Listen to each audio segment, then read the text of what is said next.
Okay, thanks for your patience. All right, so this is again starting 6-2, and we are working on the inverse. And so let's say we have, so this is say f of x.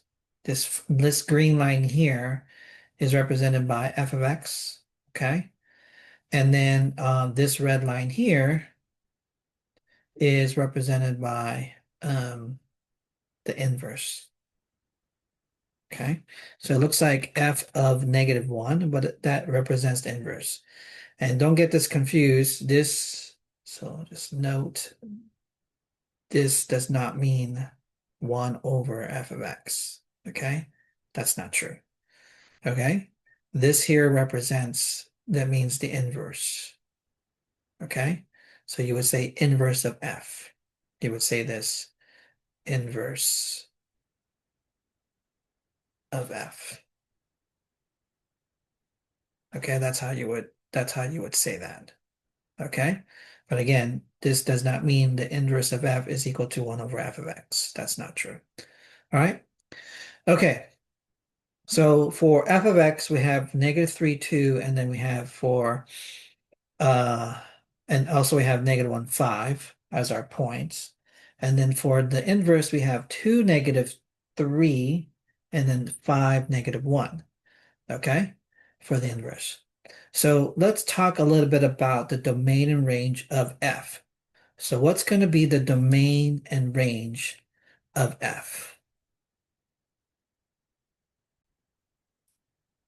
So remember, domain are your x values. So you're looking at, so if I were to, draw a rectangle here, right? The domain is going to be from -3 to -1, right? -3, -1. If I box in this shape here or this line, okay?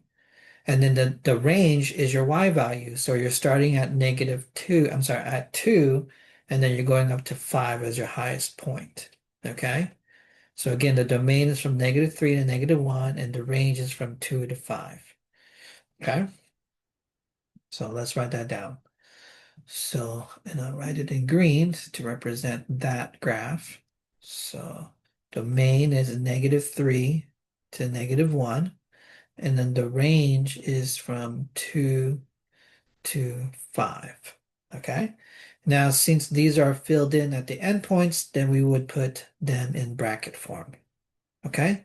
And remember, you go from the least to greatest. I was seeing a bunch of numbers, bigger numbers at the front and lower numbers in the back. No, you want the least to greatest, from low to high. Okay. Low to high. Okay. That's what you want to do. All right. So now let's look at the domain and range of the inverse.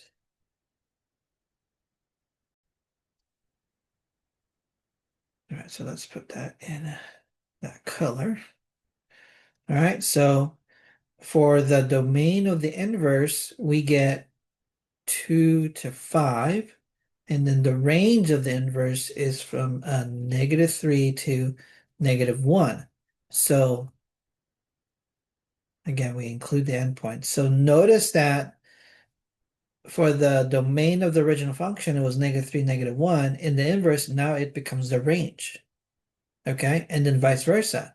The range of the original function now becomes the domain of the inverse. Okay, so that's what the inverse does. So inverse is basically a reflection of that graph. So here is our f of x, and and this line here in the middle, all right, is y equals x. So this is y equals x here.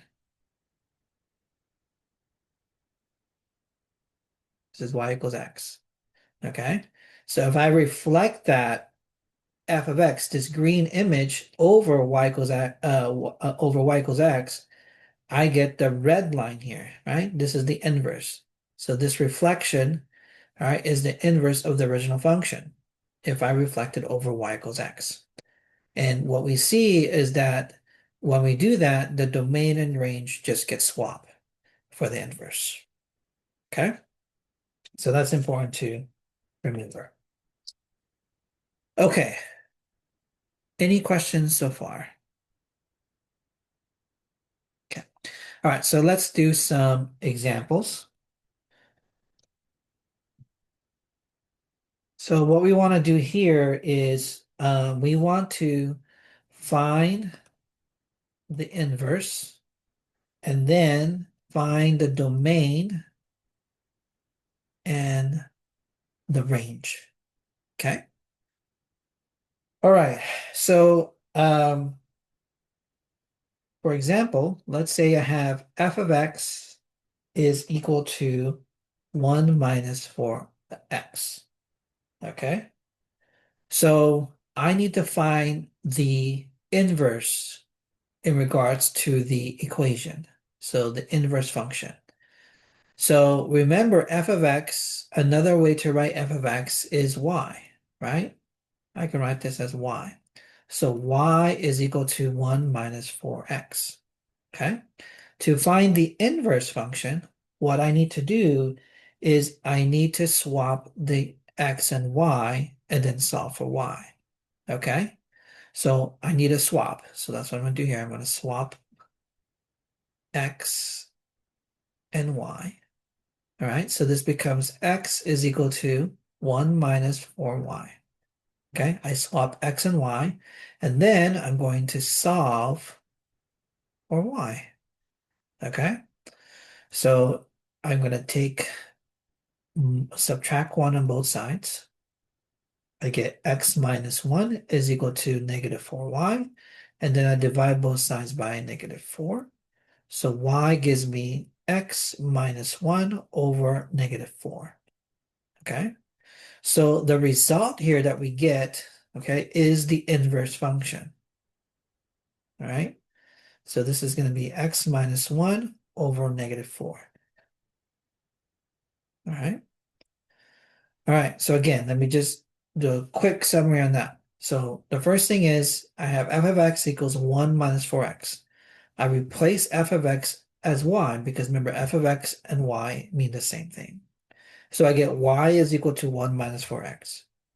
Then what I need to do is I need to swap x and y. So x becomes y and y becomes x. Okay, in which we've done here. All right, and then after I do that, then I need to solve for y. Okay, and that's what we did over here. And for y, we get this result. Well, this result here is the inverse. Okay, and this is what they're looking for. Okay, so the inverse of x is equal to x minus 1 over negative 4. Okay, so we solved the first part here. So check. Okay, so now we need to find the domain in the range. So let me write this down. Okay, so that we found our inverse function. Okay, so now we need to determine the domain and range for the original function and the inverse. So let's look at our original function. So we got 1 minus 4x. What kind of equation is that? What kind of graph do we get for that?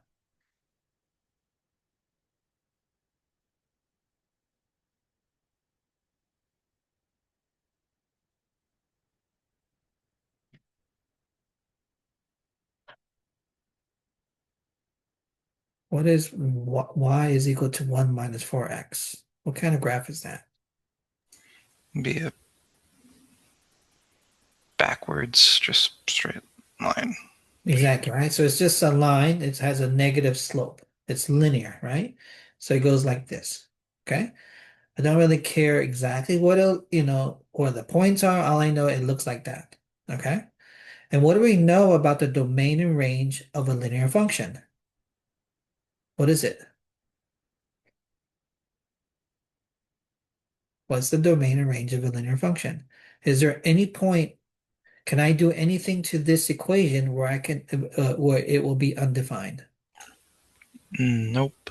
No, right? So that means any number I plug in there, as long as it's a real number, okay? Any number you give me, it will work. So, right? Because there's an infinite amount of points on this line, right? Right? Because this is just a line going forever, and negative and positive direction. So what's the domain of this line? Well, isn't it just all real numbers, right? And then the range is also what? All real numbers.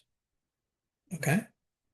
So that means then the inverse is going to be the same thing, right? So it'll be all real numbers for the domain and all real numbers for the range.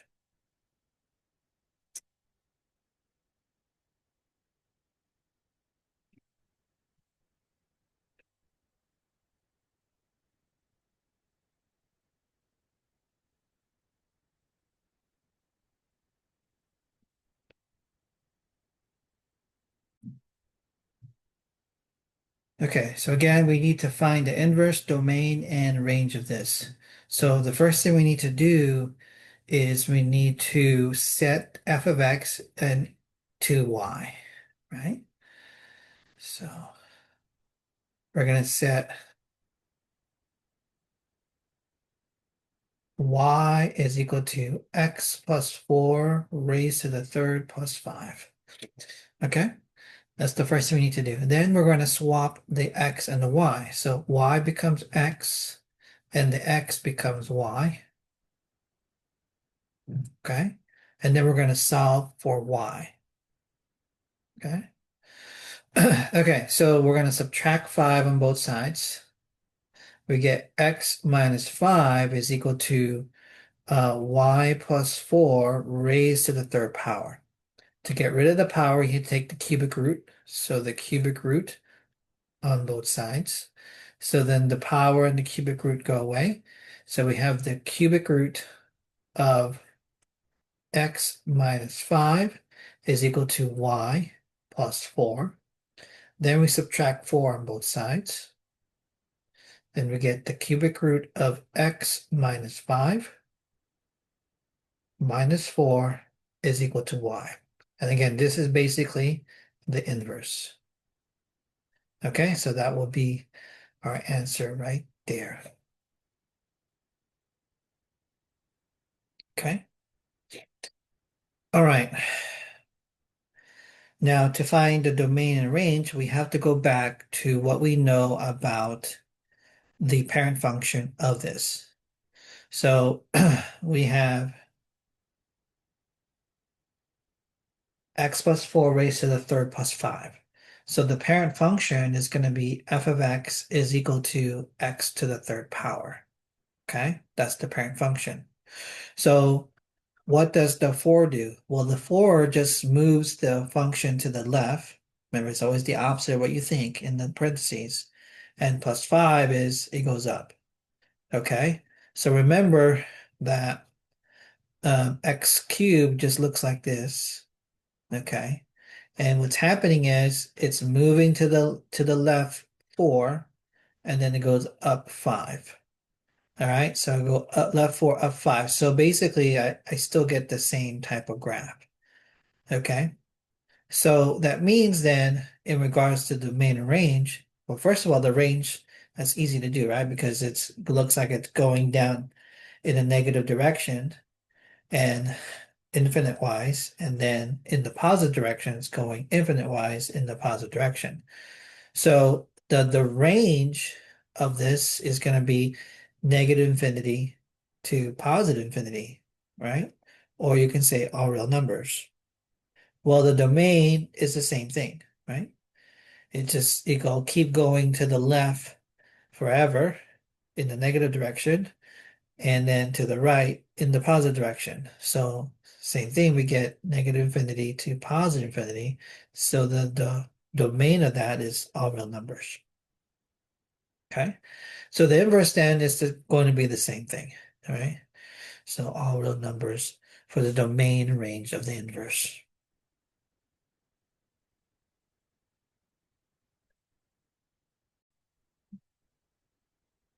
All right, so again, we're going to find the inverse, the domain, and the range of this function. Okay.